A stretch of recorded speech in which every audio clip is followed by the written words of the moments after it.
If you're an average player, you want to be left alone, right? Because you want to be able to slide by. If you're a good player, you want to be coached. If you're a great player, you want the coach to tell you the truth every day. Did I hustle on that play? Did I make the right read? Did I play the guy with the right leverage? You want to know every play. Because you know why? They want to be perfect. Everybody here makes a choice to do one of those three things.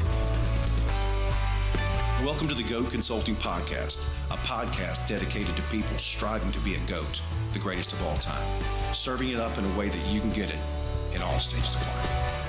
Hey, I'm Colby Jubinville, and welcome to another episode of the GOAT Consulting Podcast right here at VCU Studios in Nashville, Tennessee. We've got a new person, a new guest at the table today. We'll talk about that in just a second, but we've got a great show for you today. Always at the table. To my right, the CEO and the founder of the GOAT family of brands. The GOAT Empire. The GOAT Empire. There it is. Tyler Burnett. Good to be here, fellas. Clothing line coming soon. And to my far left, we call him the LinkedIn Whisperer. He's the calming force to our show. You've got something that I think is certainly applicable to our show today. I'll let you talk about that in just a second here. Very but excited. He made the big drive in from Brentwood. John Byers. He does have a last name. We're glad you're here. Yeah. Thanks for being here. Do you want to talk about your shirt there now or later? Well, our global audience knows I try to nail the shirt to the topic. And so very, very excited to introduce our guest, which we can do in a moment, Erik Moses here, who is the president of the Nashville Superspeedway. And we're about to have our first NASCAR race here in almost 40 years. And this is the guy that was tasked to, we'll get there, but I'm so excited Erik's here. So back to the shirt. It's Aaron Tippin. If you are a longtime country music fan, you know him. But here's my tie to this shirt. Obviously, it is, as I look at it and I think of old NASCAR, this is what I think of. So right, wrong, or indifferent, maybe we can talk about that later. This is what I think of. Did you have that shirt when you were in high school? 20 years ago, I had this shirt. Not this particular shirt, but I'll get there in just a second. I had this shirt when Vanessa and I got married, and it was cut off sleeves. And I would wear it to the gym to work out. It's very similar to what Aaron looks like right here. Yeah. And one day I came home to change to go to the gym, and this shirt was gone. And I said, we'd been married for maybe a week or two, and I said, "Where's my shirt?" And she said, "Didn't make it." And that was almost the end. Yeah. It was almost the end. 2 weeks in, and somehow. Just curious here. Yeah, somehow we've made it, and she got this for our anniversary last year. She replaced it 20 years later. Your favorite Aaron Tippin song is? There's so many. There's so many to choose from. Yeah. Well, I'm going to tell you mine too. I'm going to tell you mine too because Erik came in and said, I'm really interested to see how this works together. My favorite song is from Aaron Tippin, "You Got to Stand for Something." Yes, that's perfect. Which certainly is one of the things that Erik is known for. But another one that the audience may not know is that Erik also taught at Georgetown. And so he's part of that working man's PhD, which is one of Aaron Tippin's famous songs. Nicely done. He's a recovering attorney, I think, right? Fully recovered. The old joke, right? I don't want to brag, but I'm not an attorney. We're glad you're here with us today. Right. I'm going to turn it over to you. Before we do that, let's make sure that we recognize Dev Digital. 1,000 projects, 1,500 clients worldwide, India, Zambia, all over the world. Right here in Nashville, in Murfreesboro. Yeah. And they decided to be part of our show, and we certainly appreciate them. They give such energy to Nashville, right? Thanks to Dev Digital, our partners. Yeah, they do anything in your digital world, SEO, anything digitally you want to put out there. Check them out, devdigital.com. So it's good to be in the boat with them. Yeah, in the bosom. In the bosom. They are in the loving bosom, as is Erik Moses today. He's at the table. We call the table the bosom. Why don't you kick it off with your little introduction about our friend Erik? So excited, Erik. Thank you for being here. You're looking dapper as always. We almost wore the same shirt, I think. But let me say a few things about Erik, and then we're going to ask you to kind of catch us up on how you got to today, how you got to Nashville. But on August 21st last year, in a very fun year, 2020, Dover Motorsports named Erik Moses the president of Nashville Superspeedway. And Erik is leading the effort, as I mentioned a moment ago, to reopen Nashville Superspeedway and host an annual NASCAR Cup Series race, which has never happened in Nashville before, right? Not since 1984 has there been a Cup Series race in this market. Wow, so almost 40 years. And you're the guy. Like, you're the guy they went all in on to bring this back. And so we're going to unpack some of that today. So excited. So prior to joining Dover, Erik served as the founding president of the DC Defenders of the XFL Professional Football League. In that role, you're responsible for all aspects of the team's business, operations, fan engagements, including ticket sales, partnerships, probably some things you need to carry over to your current role. I sold a few hot dogs. Popcorn, T-shirts. And I think as I started reading some of this, I think the role that you're in, I mean, you're really a catalyst for all these things occurring and what needs to happen here in Nashville. But as I mentioned before, sports and entertainment, you practice law and now a fully recovered attorney. And here's what I wrote after I read some of your bio, and I hope you'll kind of fill in some of the gaps there. But I wrote this: your life story is your leadership story. That's what I thought of, and I don't know that I think we'll be able to explain that more as we walk through it, but that's what I thought of as I continued to read this. I thought, man, the different and unique leadership roles that you've had, your life stories, your leadership story. So it's an honor to have you here. Thank you for joining, and catch us up. Tell us a little bit about your story over the next few minutes. How'd you get to today? Well, I appreciate you guys having me. I can already tell we're going to have a lot of fun. Yes, sir. So it's a long story, so I'll try to make it short and not boring. I started off as an attorney, buying and selling TV and radio stations for commercial broadcast clients in Washington, D.C. back in the mid-'90s. Enjoyed that, but didn't know whether or not I wanted to be a partner in a law firm when I grew up. I had friends who were partners in law firms and had been practicing law for many years tell me that becoming a partner in a law firm is like winning a pie eating contest when the reward is more pie. And so I didn't know if I liked pie that much. Yeah. So started looking around, and this was, not to date myself too much, but this was when, it was the rise of the internet, right? And I wanted to figure out what was that next great thing and where could I go and learn about that and try to be kind of at least on curve, if not ahead of the curve. And at that time, AOL had announced that they were buying Time Warner, one of the most venerable entertainment companies in the country, to make the largest entertainment and media company on the planet at that time. And I thought, well, that's probably a good place to learn about this whole internet thing and figure out what's going on in the culture. So went there, practiced law for 3 years with some really smart people and some really interesting products and services, and then moved over to the business side, which was great. I liked practicing law, but felt like it restricted what I could bring to bear in a way that I didn't want. And so moving over to the business side allowed me to kind of bring my full self. And then after that kind of jumped off a cliff and tried to be an entrepreneur. I learned a lot and made very little money.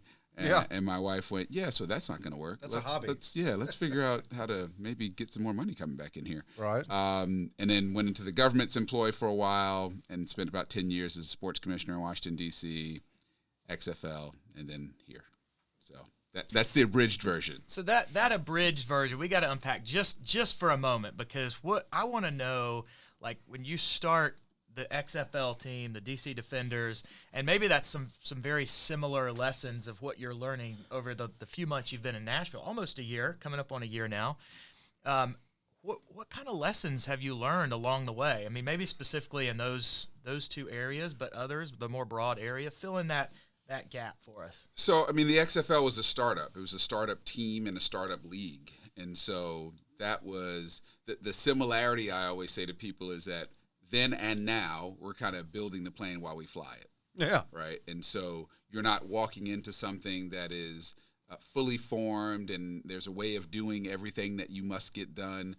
We have tight timelines, ambitious goals, and are doing a lot of this stuff for the very first time. And you like that? I do like it, although there are days when I question whether I'm a glutton for punishment or a fool, and I haven't yet figured out which. Maybe there's equal parts of a little of both. Yeah. Balance. Plan and not enough time, right? Yeah, That's how everything gets done. Yeah, I do. Like a buddy of mine said to me, we were having this conversation about a month ago, and he said, "You got to stop saying that." Like, you have plenty of time to do what you need to do. You got to stop saying that, and your team can't hear you say that because people will buy into that.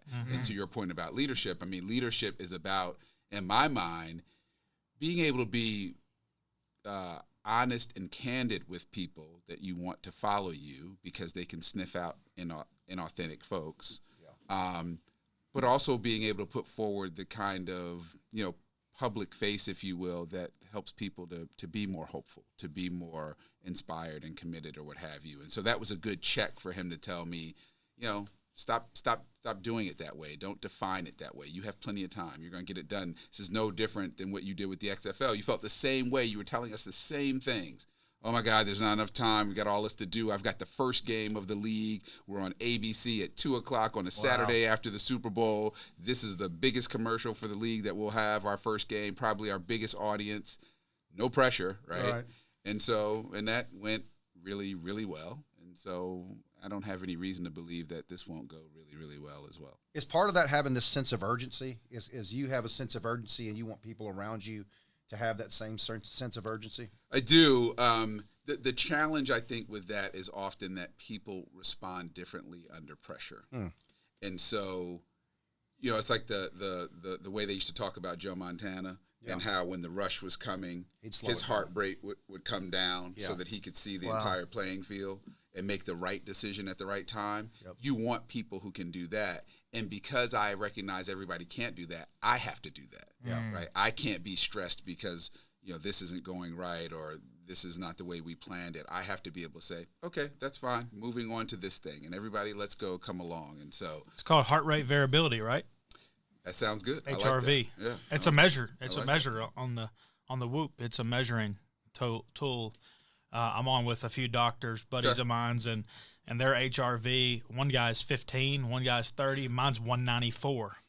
Okay. So what it means in HRV is, do you have the ability for your heart to slow down and speed up when you need it to? And I think that's what you're talking about. And my variability is so broad. It can really go up high and it can really slow down. I didn't even know that was a thing until I got to this group and got this. I think it's called a Whoop. Is what it's called. And it measures your sleep. It measures your strain. It measures Whoop factor. There's probably a lot to unpack there. Eric, my wife says Tyler's her favorite host on this show. So it's probably worth a whole conversation. But that heart rate variability and how that applies to exactly what you just shared. I mean, understanding people respond differently under pressure. Yeah. Well, and he talks about Joe Montana, who is a GOAT. So I need he was one of my goats in the episode. That moment, where they're in the Super Bowl. You weren't even born. So, just don't mention anything about Dwight Clark. Please. That moment where he's in the Super Bowl and there's like 30 seconds left and they're all lined up on like their own 3-yard line and his lineman's in there and they're like, "What's he gonna call?" And he looks over and he says, "Look, it's John Candy." Yeah. And then he turns around, drives 97 yards, one of the greatest drives of all time, wins the Super Bowl. And he is a GOAT, and I got to make sure that I say that one of the things we do, and certainly we're already doing it now, and Eric's just jumped right in, is we serve it up in a way that you can get it. Yeah. We're like Waffle House. That's what we want to do, is serve it up in a way that you can get it. Number 2, we're about stages of life and career. 20s, we get in the game. 30s, we move up in the game. 40s, we try to stay in the game because those 30-year-olds are so damn good. Yeah. In our 50s, we say, what is it that I really want? And then obviously it's about the GOAT, or the greatest of all time. In sports, just like Montana, it's easy to see. Not Dwight Clark, but Montana. It's easy to see. In sports, it's people that are recognized for their greatness, and what they do elevates the game and the people around them. But in business, and that's why we asked Erik to join us today, it's someone that competes on unique perspective, unique education, and unique experience. What they do gives them energy, and it gives other people energy. It creates new levels of challenge and new levels of opportunity. And every step of the way in your career, that seems to be what's transpired for you, is new levels of challenge and new levels of opportunity. And so, John, I'm going to let you jump right in from there, since I was able to set the stage, as we always do, and I'll let you fire off the first round of questions to our friend Erik today. Yeah, well, we're going to, here in just a second, ask you to define your GOAT. That's one of the way we honor our guests, and then share a GOAT, of course. So we're going to get to that in just a second. But one just quick thought I had as you were sharing your story, and you've used this pie analogy in several different ways. And one of the things that I've heard you say is there's plenty of pie, and we can make the pie bigger. I've heard you share that as you've talked about coming into the role of Nashville, where you are today, formerly being with the DC Defenders. Can you talk a little bit more about that? Like, how do you sell that mission and that vision to people? Because we have the scarcity mindset, and that just seems very abundant, and I love it. Yeah, I think it has to do with rejecting this notion that life is a zero-sum game. And, you know, for me to do well, I got to get more chips or more value out of your stack and into mine. I think as it relates to most things, there's enough and probably even more than enough for everybody. And in business, I think that happens to be the case a lot. And so, you know, I get asked, not to jump ahead too much, but I get asked a lot about the Fairground Speedway downtown Nashville and how we feel about, if that comes back and they have a Cup Series race down there, how's that going to affect your business? My view is that there are enough NASCAR fans, there's enough demand, there's enough interest that there's enough for all of us. Let's make the pie bigger. Yeah. Let's make certain there are more NASCAR fans. There are more people. Yeah, let's educate this market even more. Yeah, it's like, short track down there, longer track out here. Let's do it. So that's the way I kind of try to look at things. It's like we don't have to hoard information or hoard resources or have that scarcity mindset. There are ways that we should look first to work together to see if we can increase the size of the pie, and then everybody gets slices that are enough for them. Yeah. That's funny. When I first started that. working with Colby, that was the biggest thing we talked about. Yeah. Is that I called it the win-win relationship, which, I mean, so many people do. But that's the biggest thing we talked about, is that my goal is to make the pie bigger for myself and everybody else around me. Right. So I love that mindset too. So you're driving down the road and your phone rings, or you're at home and your phone rings and they say, hey, we know you've done all this other stuff, but we want you to pack up and we want you to move to Nashville. And by the way, we've tried to do this before, but for some reason we got some things right, we didn't get other things right, and you're the guy to get this right for us. You hang up the phone and you say what to yourself? So it didn't happen exactly like that, but kinda. I was intrigued. You know, frankly, I wasn't a NASCAR fan. I know a little bit about a lot of things and a lot about sports generally, especially the business of sports. So I was always interested in NASCAR, and I knew about Dale and Dale Jr. and King, and you know. So I thought, I love Nashville, had been here half a dozen times, starting in 2016, always liked this city. What'd you come for? In 2016, my sister and I brought our parents here to celebrate their 40th wedding anniversary. Awesome. Oh, wow. And it happened to be when the NHL All-Star Game was here. And so I knew guys from the NHL, so I got a chance to kind of do a little bit with that. But I liked the place. I'd spent a lot of time in the previous years in my job in D.C. going to South by Southwest in Austin. And when I first got here, I went, this is like Austin. Yeah. Like good food, good music, young people, creative economy. Yeah. You know, like I enjoyed it a lot. And having been born in North Carolina, having been educated there, 1 year high school, college, law school, I consider myself a son of the South. And so coming back to the South was like a cool thing. That said, I thought NASCAR had a lot of room for someone like me who wants to come and bring a slightly different perspective and hopefully creative and innovative ways to think about things to it. Unique education, unique experience. Yeah. Absolutely. So, yeah. One of the things that I took away from your bio, it's launch, develop, and create. Yeah. That seems to be a constant theme in every stage of your career. What do you hope to launch, develop, and create here? Certainly one of the best, if not the best, NASCAR track on the circuit. Yep. So a highly visible track. Yep, highly visible, one that people feel like their expectations are met, if not exceeded, and every time they come and visit us. Yep. What we are ultimately asking people to do is to invest their most precious resource with us, and that's their time. Yep. And so you have to earn that again and again and again. So the way that you treat people when you're hosting them and what you offer them and the way that you think about the experience that they have is really important. So I want to do that. And I want to make this all that it can be our venue for Middle Tennessee and for the state. And so that means it's not just about a NASCAR weekend once a year. It's about the kid shows that we can do, and the family events, and the holiday festivals, and the bourbon and bacon festivals, and Yes. yes, twice. Yes. Bourbon and bacon. Yes, please. So it's about really making this a full year, live events venue that can host all manner of things, and that the community will appreciate. Yeah. God, I'm so excited about it. Okay, so we got to talk about. We're going to come back to this topic. And really sets the stage for. If you'll hang out with us a little longer here in just a few minutes, we'll continue to unpack this. NASCAR could use someone like me, so we're going to talk more about that. But one of the ways that we honor our guests is we ask them to give us their definition of a GOAT. So would love for you to share with the audience what that definition is, and then what GOAT did you bring to the table? Like these two kept me up all night. So I'm going to cheat. I had to write it down in order to make certain that I got this right. So I think in defining a GOAT, what I came up with is that it's someone who has distinguished themselves in such an obvious way that anyone who knows them immediately associates that specific expertise, proficiency, or uniqueness with that person, right? So we all know when you think about MJ, that dude is the ultimate competitor, right? We know when we think about Brady or Bill Russell, ultimate winners, right? Just look at the rings. Yeah. When I think about somebody like Elon Musk, who is pushing the boundaries of the way that we think about things in business and technology and giving people what they want, which may be kind of out of left field for the rest of us. He's somebody I think is a GOAT.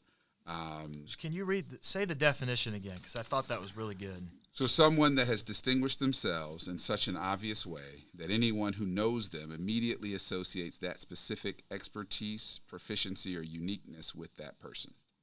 So it's not like, I meet a person, I go, oh no, he's a really great dad, and everybody else says, oh no, but he's a I think of him as a really great golfer or something like that. It's this one thing that everybody knows, like, oh, if I know this guy, yeah, that's the thing. He's a turf guy. That's the thing about right. He's a turf guy. Yeah, guys always talking about turf, lives turf, something like that.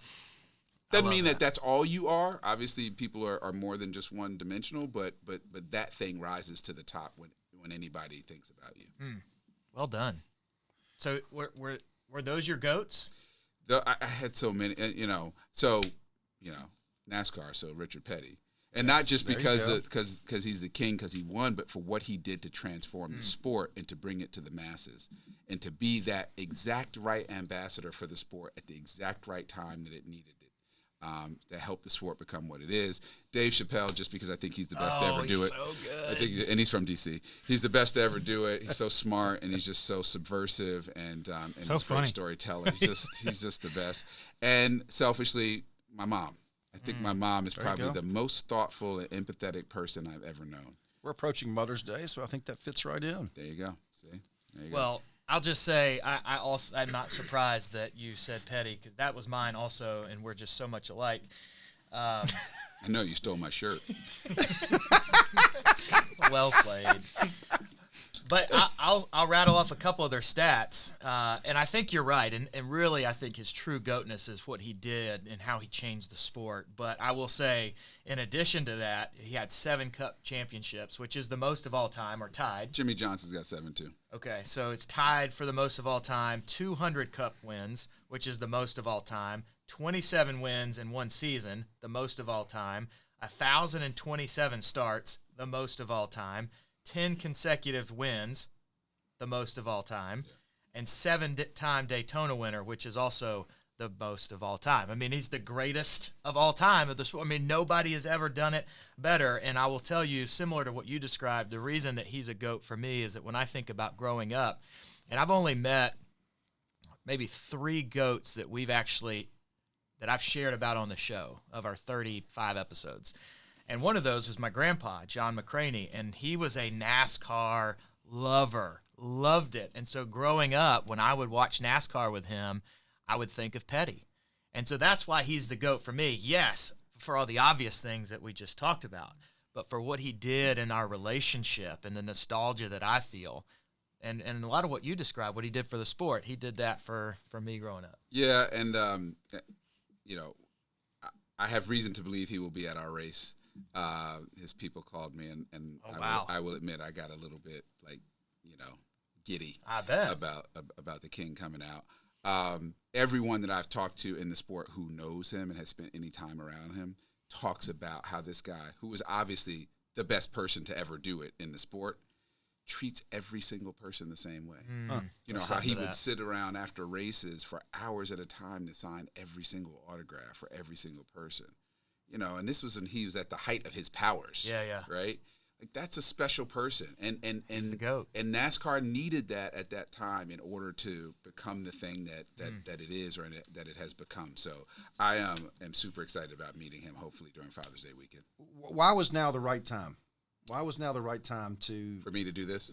for you to do this and for NASCAR to do this? So, you know, I work for Dover Motorsports, and they own, you know, the Monster Mile in Delaware and this track too. We're an independent track owner, and we work obviously hand in hand with NASCAR as a sanctioning body. Sure. I think NASCAR has distinguished itself over the last year and a half, 2 years in a lot of ways. First and foremost, the way that they responded to the COVID-19 pandemic, being the first sport to kind of finish our 2020 season as it was scheduled originally, getting people back in the stands, getting competitors back on the track safely, was just remarkable. And then what they've done on kind of social issues and the stances they've taken on call them progressive, but you know, just issues that affect our country and who we are as a people. I think they've been on the right side of history there. And that's more important when there's something at risk, right? And so the stances that they took, I think, showed that they were willing to put their values forward, even if that meant potentially in the short term it could cost you money or cost you fans or cause controversy. And so it made the decision for me easier to know that I was joining an ecosystem, if you will, and an industry that had that kind of leadership in it. Great answer. That's good. Yeah, I think it's worth following up. It helps me understand it. You know, we're gonna take a break here, and if you don't mind, we'd love for you to stay with us. I think in the next episode we'll talk about how you could graduate from both Duke and North Carolina. Yeah. And tell us who do you cheer for when they play each other, and who your favorite coach is between the legends that they have at both schools. Stick around for part 2 of a great conversation with Erik Moses. For Tyler and John and for Erik, I'm Colby Jubenville, and this is the Go Consulting Podcast. Boom.